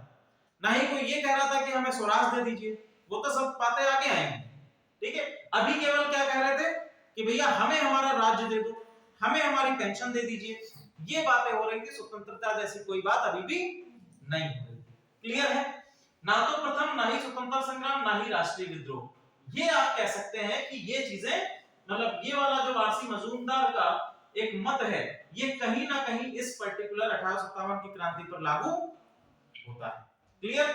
चलिए आगे बढ़ते हैं। ये सारी चीजें तो बेकार है, सभ्यता और बर्बरता के बीच संघर्ष, क्योंकि हम अगर इसको मान लेंगे तो सभ्य मतलब अंग्रेज और बर्बर मतलब भारतीय, तो इसको हम बिल्कुल ही नहीं मान सकते। और कह भी कौन रहा है? अंग्रेज इतिहासकार है। ठीक है, हिंदू मुस्लिम षड्यंत्र, ये तो बिल्कुल उसी बेसिस पे चल रहा है कि भारत में फूट डालो, राज्य करो की नीति। तो इस तरीके का इतिहास का लेखन करते हैं। विद्रोह के सफलता के कारण, असफलता के कारण आप लोग देख लीजिए, ठीक है। कारण बहुत सारे हैं कि भारतीय प्रांतों की अगर हम बात करें तो कुछ प्रांतों को छोड़ दें, बाकी कोई भी प्रांत इसमें सम्मिलित नहीं था, ठीक है। उत्तर भारत तक ही लगभग ये सीमित थी। आपके सिंध का प्रांत हो गया, पंजाब का प्रांत हो गया या राजस्थान का प्रांत हो गया, इन प्रांतों के कोई भी राजपूत या किसी भी प्रकार के अन्य, गुजरात का प्रांत ले लीजिए, यहां से कोई भी इसमें सम्मिलित नहीं था। अगर हम लोग मैप में भी उठाकर देखें, आप इसको मैप के अकॉर्डिंग समझिए। देखिए, अगर हम मैप में भी देखें तो मैप में आपको जो दिखाई देगा मेन इलाका कहां पर है, उत्तर भारत के क्षेत्र में है, या फिर आपको एक और क्षेत्र दिखाई देगा थोड़ा सा असम का क्षेत्र। असम का क्षेत्र जो आपका नॉर्थ ईस्ट फ्रंटियर रीजन कहा जाता है, यहाँ के क्षेत्र इसमें शामिल है। यहाँ पर आपको कोई भी क्रांति का क्षेत्र नहीं दिखाई देगा, यहाँ पर भी नहीं मिलेगा, ठीक है। तो इन बेसिस पर हम कह सकते हैं कि केवल और केवल कहां तक सीमित है, उत्तर भारत के ही क्षेत्रों तक सीमित है। आरा हो गया, लखनऊ है, बरेली है, कानपुर है, झांसी है, यहाँ पर आपका एक ग्वालियर है, इन्हीं सारी चीजों पर देखने को मिलेगा। यहाँ पर बहुत कम आपकी जगह है, केवल मदुरई का क्षेत्र एक आ जाएगा दक्षिण भारत में, बॉम्बे क्योंकि प्रेसिडेंसी है, ठीक है। सूरत में आपको इसलिए देखेगा क्योंकि ट्रेड सेंटर है यहाँ पर अंग्रेजों का, ठीक है। औरंगाबाद का क्षेत्र है, बाकी ये पूरा ही क्षेत्र आप देख रहे हैं, बिल्कुल कोई भी यहाँ पर क्रांति नहीं है। यहाँ पर भी देख लीजिए, दो ही क्षेत्र आपको देखने में, एक अहमदाबाद और एक आपका अजमेर। अहमदाबाद इसलिए क्योंकि अहमदाबाद बेसिकली किसका सेंटर था, आपके कॉटन फैक्ट्रीज का सेंटर था, ठीक है। यहाँ पर आपके मजदूर क्या है, कॉटन मजदूर जो हस्तशिल्प था वो पूरी तरह से अहमदाबाद में समाप्त हो चुका था। एक आपका अजमेर का क्षेत्र है, बाकी कोई भी क्षेत्र आपको देखने को नहीं मिलेगा। क्लियर, एक ये सफलता का कारण हो गया। नेक्स्ट आप लोग देखेंगे 1857 के विद्रोह को देखें तो शिक्षित वर्ग विद्रोह के दौरान तटस्थ रहा। यह वह वर्ग था जिसने संगठन बनाने तथा नेतृत्व करने की क्षमता थी। अब आप देखिए कि यहाँ पर जो चीजें घटित हो रही थी, आप लोग अगर ये काल उठाकर देखेंगे 1830 से लेकर 1860 तक का, तो इस काल में आप देखेंगे अंग्रेजों के द्वारा सबसे ज्यादा जो सामाजिक सुधार हैं वो किए गए। अब जब सामाजिक सुधार होंगे, सोशल रिफॉर्म्स होंगे या सोशियो रिलीजियस रिफॉर्म्स होंगे, ऐसी स्थिति में जो यहाँ का एजुकेटेड वर्ग है उसको क्या कर लिया गया, अंग्रेजों ने अपनी ओर खींच लिया। जैसे इन्होंने वुड्स डिस्पैच लेकर आ गए 1854 में, महिलाओं की शिक्षा पर बल दिया, ठीक है। सती प्रथा को समाप्त किया गया, विधवा पुनर्विवाह को लागू कर दिया गया, ठीक है। विधवा पुनर्विवाह का एक्ट लेकर आ गए, बाल विवाह को समाप्त कर दिया गया। तो ऐसी चीजों को जो आपका कह सकते हैं कि जो यहाँ का उदारवादी ग्रुप था, तो शिक्षित नया शिक्षित था, जो उदारवादी ग्रुप था, उन्होंने पूरी तरह से अंग्रेजों का साथ दे दिया। वो इस आजादी में 1857 की आजादी में सम्मिलित ही नहीं हुए। तो ये एक बहुत बड़ा रीजन था। और कारण देखो अंग्रेजों किस तरह से देकर रहे हैं कि अपनी तरफ खींचने का प्रयास कर रहे हैं। आप लोग ये पूरा टर्म जो देखेंगे, सबसे ज्यादा सोशियो रिलीजियस रिफॉर्म आपको 1830 से 1860 के मध्य देखने को मिलेगा, ठीक है। नेक्स्ट देखते हैं, बड़ी संख्या में जमींदार तथा कई शासकों जैसे ग्वालियर के सिंधिया, इंदौर के होलकर, मोपला, नाभा, पटियाला, हैदराबाद आदि के शासक ने विद्रोह के दमन में ब्रिटिश सरकार का सहयोग दिया, ठीक है। तो आप देख रहे हैं ये लोग सहायक संधि के अंतर्गत बंधे हुए थे। इन्होंने क्या किया, ब्रिटिश सरकार का सहयोग दिया। दक्षिण भारत, पश्चिम भारत तथा पंजाब में स्थित भारतीय सेना की टुकड़ी ने भी विद्रोह के दमन में भाग लिया, ठीक है। सभी विद्रोही वर्गों के अपने अलग अलग उद्देश्य थे, ये हम लोग अभी चर्चा भी कर चुके हैं। कोई भी अखिल भारतीय दृष्टिकोण से प्रेरित होकर विद्रोह में शामिल नहीं हो रहा था, ठीक है। उपनिवेशवाद की समझ थी ही नहीं, ठीक है। उपनिवेशवाद की समझ नहीं थी, इनके पास कोई प्रगतिशील कार्यक्रम नहीं था, केवल अंग्रेज विरोधी भावनाओं ने उन्हें आपस में जोड़ रखा था। अगर हम लोग, एक और क्वेश्चन आपका बनता है,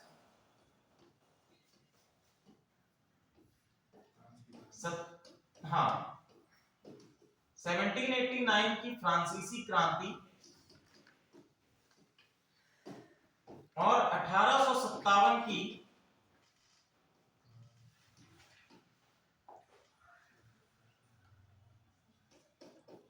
1857 की भारत की क्रांति को क्या करें, तुलनात्मक अध्ययन कीजिए। इन क्रांतियों का तुलनात्मक अध्ययन कीजिए। तो बताइए, दोनों में अगर हम लोग तुलना करें, दोनों में अगर हम लोग कंपैरिजन करें या तुलनात्मक अध्ययन आपको करना हो तो इसमें क्या क्या चीजें आएंगी? अच्छा, एक केवल इतना बता दीजिए, इतना क्वेश्चन बता दीजिए कि 1789 की जो क्रांति है और 1857 की क्रांति जो है, इनमें सबसे बड़ा डिफरेंस क्या है? हम ये देखेंगे 1789 की जो क्रांति थी वो सफल हुई, जबकि 1857 क्रांति क्या हुई, विफल हो गई। इसमें जो सर मेन कारण ये था, अगर यूरोप में फ्रांस में जो क्रांति हुई है तो उससे पहले यूरोप में एक पुनर्जागरण हुआ था, उसमें डिड्रो है, वाल्टियर है, इनका सहयोग रहा। इन लोगों ने जनता को जगाया, वहाँ की जनता अपने अधिकारों पर जागी। तब वहाँ के जो राजा थे, जो सर्वोपरि मेरी आर्गुमेंट को इन लोगों ने ब्रिटिश पे चढ़ा दिया। वो चीज यहाँ जनमानस में जो मतलब राष्ट्रीयता की भावना वो यहाँ पर नहीं दिखी, भाईचारे की भावनाएं नहीं, जो भ्रातृत्व है और ये जैसी भावनाएं यहाँ पर नहीं। वेरी गुड, ठीक है। तो 1789 की क्रांति, फ्रांस की क्रांति, अगर हम इसको देखते हैं, इसका अध्ययन करेंगे तो आप यहाँ पर देखेंगे कि यहाँ पर हमको देखने को मिलती है विचारधारा, ठीक है, विचारधारा या आइडियोलॉजी। और 1857 के बाद जब हम लोग भारतीय स्वतंत्रता संघर्ष को पढ़ेंगे तो वहां पर बेसिकली हम अध्ययन किसका करेंगे, विचारधाराओं, ठीक है। 1789 की जो क्रांति थी वो भी आप देखेंगे कि विचारधाराओं का क्लैश है। यहाँ पर जो विचारधारा आएगी, अगर हम यहाँ पर विचारधाराओं की बात करें तो दो बेसिकली विचारधाराएं देखने को मिलेंगी। पहली आपकी मिलेगी रूढ़िवादी और दूसरी आपको मिलेगी उदारवादी। यहाँ पर भी दोनों विचारधाराएं आ रही हैं। और तीसरी चीज आपको मिलेगी जो सबसे इंपॉर्टेंट चीज है इस क्रांति में, वो है राष्ट्रवाद की भावना, या जिसको हम कहते हैं नेशनलिज्म। नेशनलिज्म ये सबसे इंपॉर्टेंट है। और यहीं पर हम लोग देखेंगे एक आइडियोलॉजी आती है किसकी, कार्ल मार्क्स की। कार्ल मार्क्स की आइडियोलॉजी भी सम्मिलित होती है, क्योंकि इसका कारण क्या था, हमने आपको उस दिन बताया था फ्रांसीसी क्रांति जो है, उस क्रांति के होने का मुख्य कारण भी कहीं ना कहीं औद्योगिकीकरण है। औद्योगिकीकरण हुआ जिसके कारण शहरीकरण हुआ। शहरीकरण हुआ तो लोगों के रहने का स्थान कम हो गया, लोगों के खाने का स्थान कम हो गया, काम करने के घंटे निर्धारित नहीं थे, तो कार्ल मार्क्स की आइडियोलॉजी आई। कार्ल मार्क्स ने किसके लिए, उन मजदूरों के लिए, उन शोषित वंचित वर्गों के लिए काम किया यूरोप में, जो और कहा कि इनके काम करने के घंटे क्या होने चाहिए, निर्धारित होने चाहिए, ठीक है, कैपिटलिज्म खत्म होना चाहिए। तो यहां पर हमने देखा कि राष्ट्रवाद की भावना है। अब सबसे बड़ा बात ये उठती है कि राष्ट्रवाद क्या है, नेशनलिज्म क्या है, बताइए दरोगा जी, नेशनलिज्म क्या है?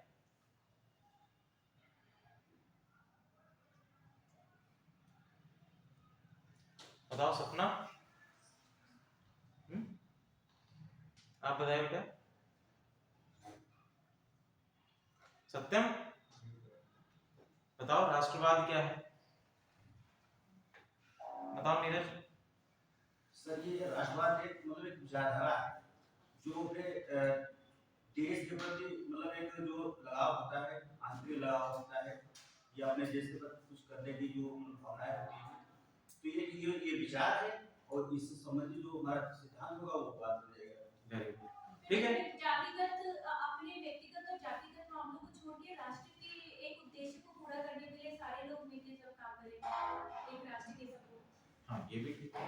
तो राष्ट्रवाद बेसिकली क्या कहता है, राष्ट्रवाद ये है कि राष्ट्रहित हेतु, राष्ट्रहित हेतु, पहली चीज तो इसमें क्या होगा, पहली चीज तो होनी चाहिए राष्ट्र, ठीक है, पहली चीज क्या होनी चाहिए, राष्ट्रवाद होने के लिए पहली चीज क्या होनी चाहिए, राष्ट्र होनी चाहिए। और 1857 में क्या भारत एक राष्ट्र था? 1857 की अगर हम बात देखें तो यहाँ पर भारत पूरी तरह से क्या था, डिसेंट्रलाइज था, विकेंद्रित था।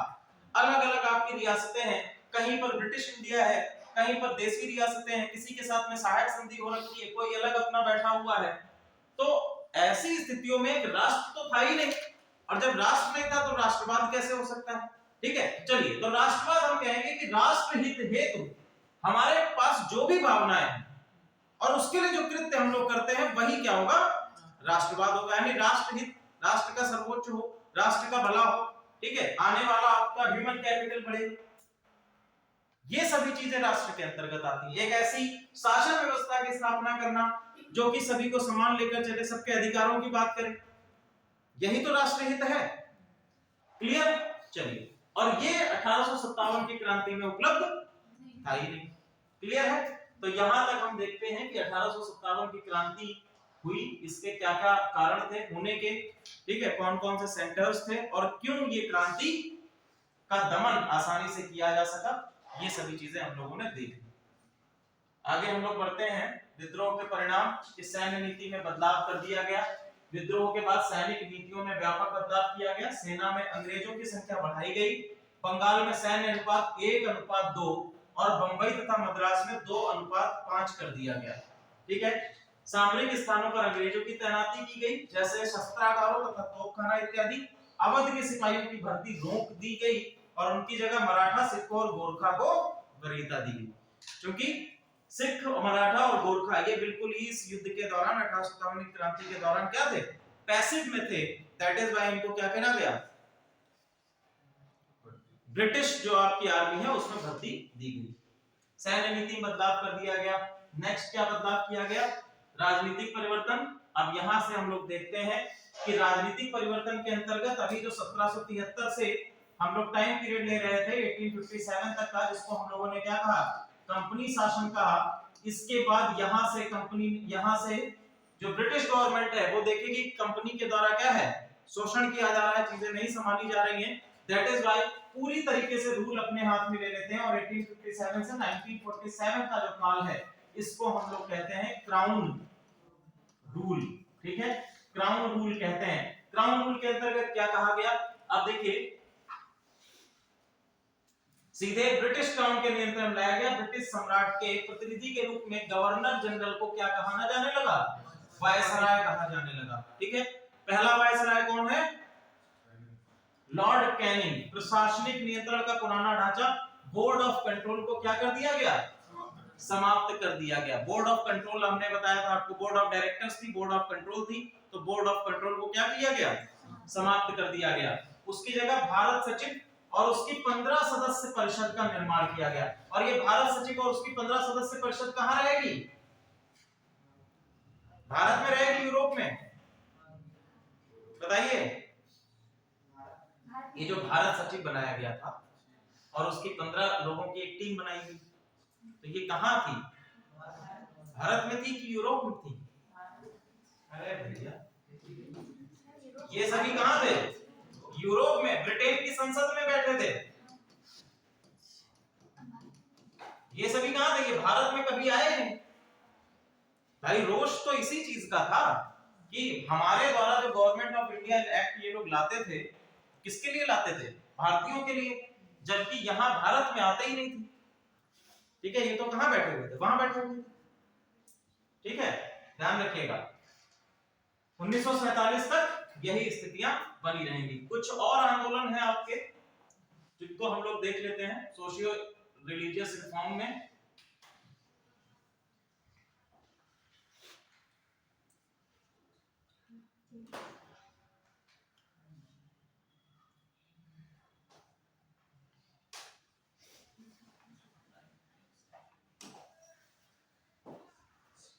ठीक है, ये आपके जो हम लोग 19वीं शताब्दी के शुरुआत से लेकर आपके लगभग अंत तक जितने आपके आंदोलन हुए 1947 तक, जिसमें धार्मिक तथा सामाजिक सुधार आंदोलन है, उनको हम लोग देखेंगे। इनसे रिलेटेड बहुत सारे क्वेश्चंस आपके बनेंगे ही बनेंगे। ये टॉपिक जो है ये यूपीपीसीएस का बहुत ही इंपॉर्टेंट टॉपिक है और जहां तक आने वाला जो आपका आरओ का एग्जाम है उसमें भी पूछा जा सकता है। ठीक है, सबसे पहले हम लोग देखेंगे आर्य समाज। दिखाई दे रहा है सबको पीछे तक? ठीक है, सबसे पहला आर्य समाज, ये लो बोल। संस्थापक कौन है? स्वामी दयानंद सरस्वती ने 7 अप्रैल 1875 को इसकी स्थापना की है। कहां पर की है? बॉम्बे में। ठीक है, पंडित गुरुगत, लाला लाजपत राय, स्वामी श्रद्धानंद और लाला हंसराज जैसे नेताओं और राष्ट्रवादियों ने इस संगठन में शामिल किया गया। इस संगठन के सदस्य मूर्ति पूजा, अंधविश्वास, पशु बलि, बहुदेववाद और पुरोहितवाद के खिलाफ खड़े थे। ठीक है, तो बेसिकली हम कहेंगे कि धार्मिक कुरीतियां हैं उनके विषय में या उनके खिलाफ में ये आंदोलन शुरू किया गया था, ये आर्य समाज बनाया गया था। इसके साथ साथ इन्होंने कहा बैक टू वेद। ठीक है, बैक टू वेद, वेदों की ओर वापस। तो ये अवेदों की ओर जाना, ये इसमें किया गया। ठीक है, इसके संस्थापक स्वामी दयानंद सरस्वती ने दावा किया कि कोई भी वैज्ञानिक सिद्धांत या आविष्कार जिसे आधुनिक मूल का नाम दिया जाता था वास्तव में वेदों से लिया गया था। और बिल्कुल ये बात सही भी है कि कई सारे वर्तमान समय में भी आप लोग देखेंगे कई सारे आविष्कार या चीजें ऐसी हैं जो वेदों में ऑलरेडी वर्णित हैं। क्लियर? आर्य समाज ने महिला शिक्षा, बाल विवाह के उन्मूलन पर ध्यान केंद्रित किया और कुछ मामलों में विधवा पुनर्विवाह की अनुमति भी दी। इस संगठन ने भारतीयों की धार्मिक धारणाओं को बदलने में अहम भूमिका निभाई। ये काफी हद तक धर्मांतरण आंदोलन था जिसके कारण 19वीं और 20वीं शताब्दी में उग्र हिंदू चेतना का उदय भी हुआ। ठीक है, तो बेसिकली क्या था कि हम लोग देखा 1813 में क्या हो चुका था, मिशनरीज भारत में आ चुके थे। तो अब हमारे भारत जो है बड़ा देर से जागता है, तो हमारे भारत में भी ये महसूस किया गया कि हम अपना जो धर्म है, अपनी जो कल्चर है, उसको भी क्या करें, सहेज के रखें। कई सारे अब यूरोपीय कंट्रीज जो थी, सारी यूरोपीय कंट्रीज का एक ही मत था कि किसी भी तरह से क्या किया जाए, धीरे धीरे इनको अपने कल्चर में ढाला जाए, और काफी हद तक वो इसमें सफल भी हुए। हालांकि मिशनरीज के द्वारा धर्मांतरण तो इतना अधिक मात्रा में नहीं किया जा सका, लेकिन अपने कल्चर को हम पे थोप कर चले गए। जैसा कि आप चाय ही ले लीजिए, चाय भारत में कौन लाया? अंग्रेज लाए। और अब जो है हर भारतीय सुबह सबसे पहले एक चीज क्या मांगता है? चाय। ठीक है, तो हम उनकी संस्कृति को पूरी तरह से आत्मसात कर चुके हैं। क्लियर? चलिए आगे बढ़ते हैं।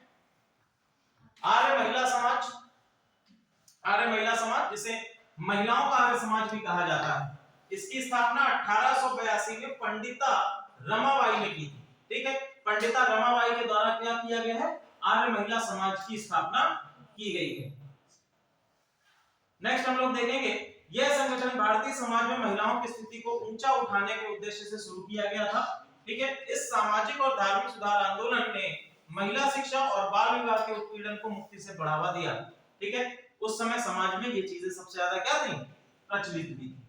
ठीक है, चलिए इसके साथ साथ पंडिता रमाबाई ने शारदा सदन की भी स्थापना की है। ठीक है, तो अगर क्वेश्चन बनता है शारदा सदन की स्थापना किसने की है, शारदा सदन की स्थापना किसने की है? हेलो, ये नमस्कार, मैं अभी क्लास ले रहा हूं, मैं अभी फोन करता हूं। शारदा सदन की स्थापना किसने की है? पंडिता रमाबाई ने शारदा सदन की स्थापना की है। ये भी आप लोग ध्यान रखिएगा। पहली चीज क्या है कि इनके द्वारा आर्य महिला समाज की स्थापना की गई है, और दूसरी इनके द्वारा शारदा सदन की स्थापना भी की गई है। नेक्स्ट हम लोग चलते हैं, अगला हमारा आंदोलन है अहमदिया आंदोलन।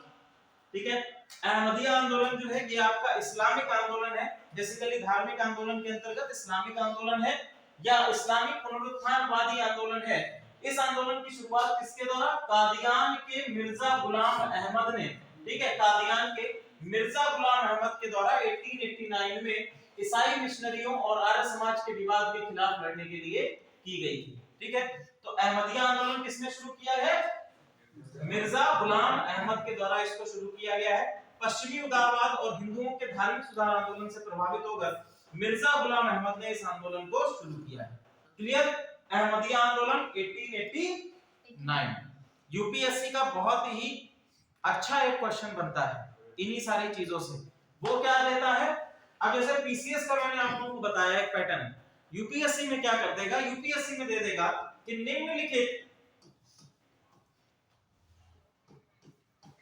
निम्नलिखित घटनाओं को कालाक्रम से लगाइए, कालानुक्रम में लगाइए, ठीक है। या वो कह देगा कि arrange the following in timeline, इनको एक टाइमलाइन से लगा दो, ठीक है। उसमें आपको कई सारे आंदोलन दे देगा, अहमदिया आंदोलन दे देगा, आर्य समाज की स्थापना दे देगा, और भी एक दो कोई ऐसे फैक्ट्स होंगे उनको दे देगा।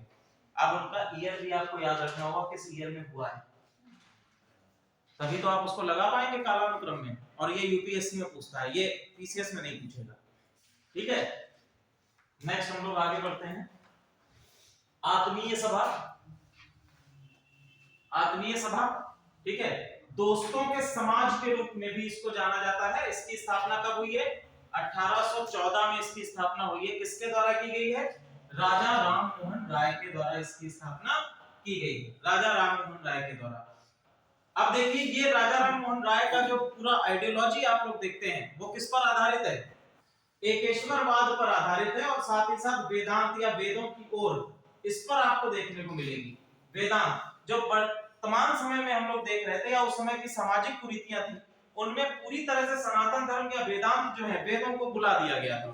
तो यहाँ के जो अलग आपके देखने को मिलेंगे, चाहे वो आपके रामकृष्ण परमहंस हो या ईश्वर चंद्र विद्यासागर हो या आपके राजा राममोहन राय हैं, इन सभी के द्वारा जो है इन्हीं चीजों की दलीलें पेश की गई कि एकेश्वरवाद पर ध्यान दीजिए, आप वेदांतों की वेदों की ओर चलिए। आगे चलकर आप देखेंगे कि स्वामी विवेकानंद के द्वारा भी वेदांता फिलॉसफी लिखी गई। क्लियर? तो इन सभी चीजों को आप लोग देखते हैं।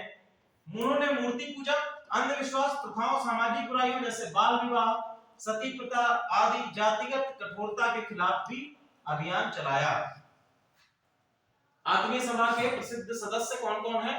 वृंदावन मित्रा, प्रसन्न कुमार टैगोर, द्वारकानाथ टैगोर और शिव प्रसाद मिश्रा, ये सभी क्या है? सदस्य के तौर पर।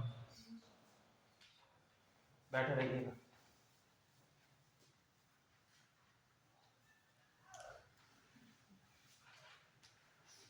यहाँ से किसी ने सोडियम पे डाल दिया।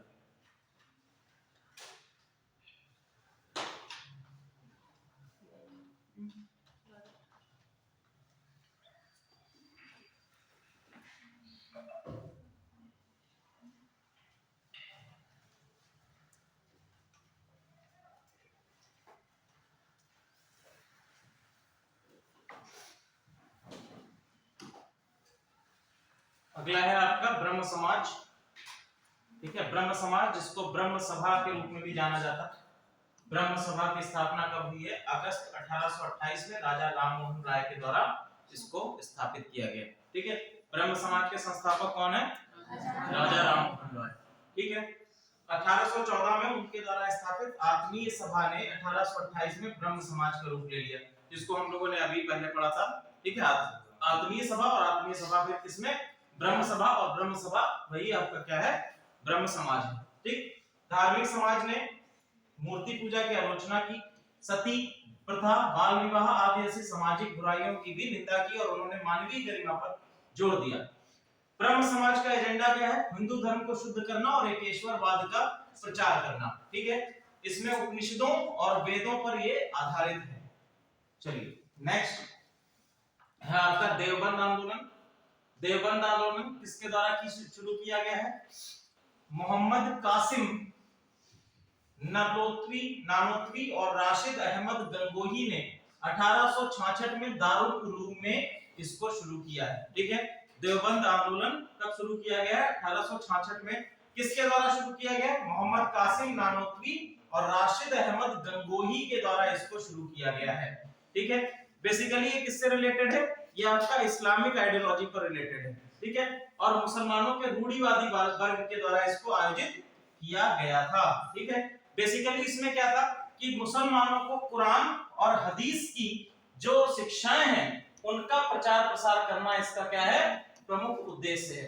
अब जैसा कि अंग्रेजों के द्वारा अपने कल्चर और अपने रिलीजन का प्रचार प्रसार किया जा रहा था, तो भारत में भी अलग अलग जो आपके रिलीजन्स हैं वो अपने लोगों को, अपनी शिक्षाओं को और अधिक क्या करना चाहते थे? प्रचार प्रसार करना चाहते थे, ताकि धर्मांतरण कम से कम हो सके। तो वो हिंदुओं के द्वारा भी किया जाएगा और साथ ही साथ मुस्लिमों के द्वारा भी। चलिए नेक्स्ट है आपका देव समाज। देव समाज जो है आपका किसके द्वारा स्थापित किया गया है? 1887 में देव समाज को स्थापित किया गया लाहौर में शिव नारायण अग्निहोत्री द्वारा स्थापित एक धार्मिक संप्रदाय है देव समाज। ठीक है, समाज में गुरु की सर्वोच्चता और अच्छे कार्यों की आवश्यकता पर बल दिया है। ठीक है, पहला गुरु की सर्वोच्चता और दूसरा अच्छे कार्यों की आवश्यकता। दूसरा विधवा पुनर्विवाह, महिला शिक्षा, जातियों के सामाजिक एकीकरण और बाल विवाह और सती प्रथा के उन्मूलन की वकालत इनके द्वारा भी की। नेक्स्ट जो है 1892 में इसके संस्थापक ने ईश्वर और स्वयं की दोहरी पूजा की वकालत की और बाद में उन्होंने ईश्वर की पूजा को त्याग दिया। इसके अलावा उन्होंने नशीले पदार्थों से परहेज, हिंसा, रिश्वतखोरी, जुआ गतिविधियों, ये सभी नैतिकता को भी निर्धारित किया। चलिए, देव समाज के बाद दर्शन और उनकी शिक्षाओं को देव शास्त्र नामक पुस्तक में संकलित किया गया है। ठीक है, तो देव शास्त्र याद रखिएगा। देव शास्त्र क्या है? देव समाज की शिक्षाओं को संकलित से देव समाज की जो आपकी शिक्षाएं हैं वो उसका संकलन है। क्लियर? इसका कंपाइलेशन आपको देव शास्त्र में मिलेगा।